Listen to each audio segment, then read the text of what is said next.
All right, and with that concludes UFC 319. We just now witnessed a 5-round domination by Khamzat Chimaev.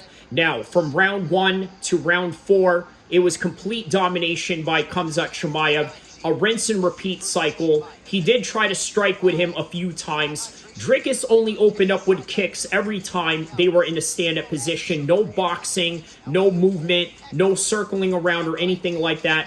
It was as if he was just waiting for Khamzat to take him down, and he did.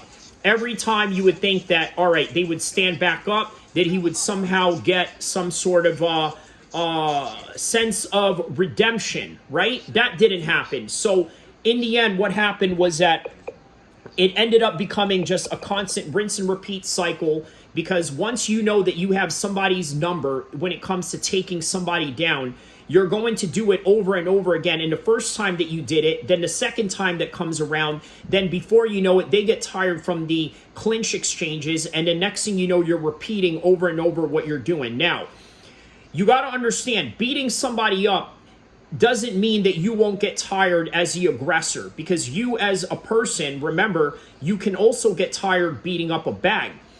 As a result of getting tired beating up a bag, or beating up a person, in this case with resistance. By the way, resistance from a former world champion, a world champion caliber in Dricuss du Plessis. And by the way, shout outs to all of his submission defense, right?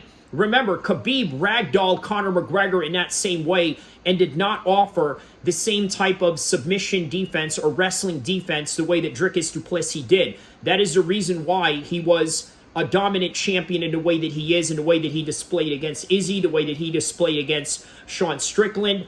But Khamzat Chimaev is not only well-rounded, but he's also a specialist in wrestling. But in the end, Dricuss had his moments, but it wasn't enough. A few times, what's his name?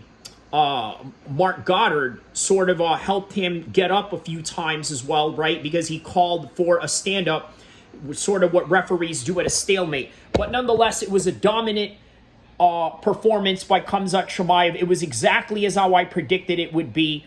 And as a result of that, this is the result that we got in this matchup. So now let's go on to the co-main event of the evening, right? LaRon Murphy gets a knockout against Aaron Pico. I predicted Aaron Pico was going to win this one based on the wrestling. What did Aaron Pico do? He out-wrestled LaRon Murphy until LaRon Murphy, out of nowhere, came back with a spinning elbow knockout to take out Aaron Pico in his UFC debut. Very similar to how Aaron Pico got laid out in his pro debut. And I should have seen this coming. I should have never underestimated the undefeated prowess of LaRon Murphy. On top of that, undefeated in his UFC career. What does he got now? He gets Volkanovski. That would be a great fight. And you know what else? I think LaRon Murphy beats Volkanovski. After LaRon Murphy beats Volkanovski, guess what? I think it should be undefeated versus undefeated 145. Movsar versus LaRon Murphy. That is the matchup to make. Carlos Pratis, a guy that has over 200 Muay Thai fights. Guess what he did to Jeff Neal? Literally the same thing that LaRon Murphy did to Aaron Pico. The same move, spinning back elbow. Bang!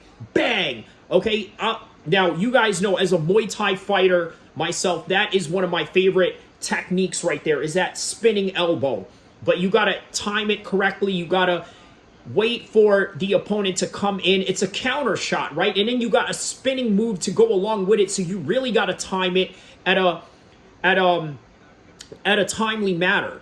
Okay, and then after that, Jared Cannonier versus Michael Venom Page. Michael Venom Page gets a decision, does what he does, right? Outpoints Jared Cannonier, and Jared Cannonier could do absolutely nothing with it. Tim Elliott defeats and submits Kai Asakara.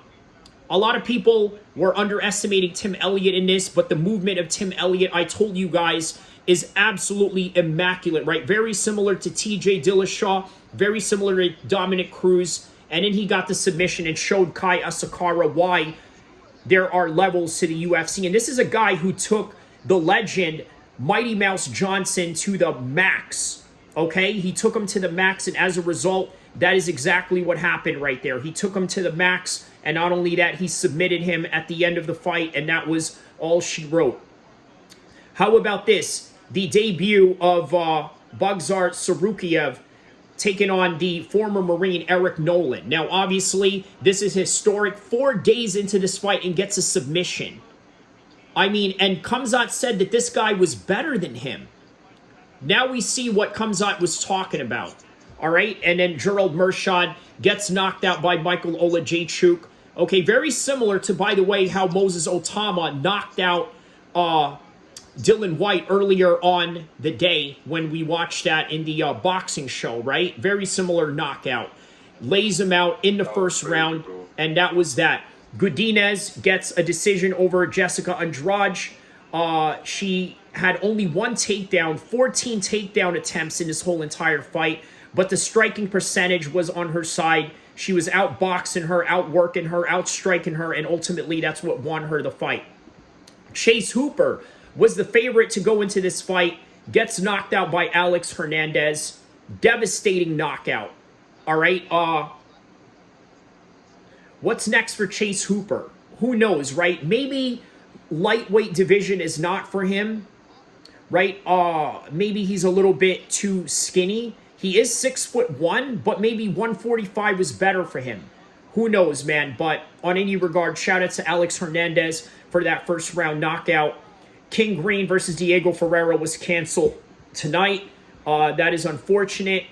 As we go on to the prelims, as we go on to the early prelims of the night, right here. Let's see here. What are the early prelims? Hold on a second. All right, so crazy how he just keeps taking them out. For real, for real. Yeah, that was absolutely crazy. Okay, so more so on the beginning fight of the night, Joseph Morales, our very own Sacramento guy, Team Alpha Male, wins a contract, a tough final against the Kazakhstani Albi Idris, right? Gets a triangle choke at the end. Karine Silva gets a decision over Dion Barbosa. Speaking of Barbosa, another Barbosa loss back-to-back. Edson Barbosa loses to a decision against Jakar Close. Very close fight, by the way. Many people may have thought that Edson Barbosa won that fight, but in the end, that was all she wrote. So that is a full card recap that I just did for you guys right now. So let's start from the very top, okay? Khamzat Chimaev, 5-round decision domination. LaRon Murphy, spinning back elbow in the first round.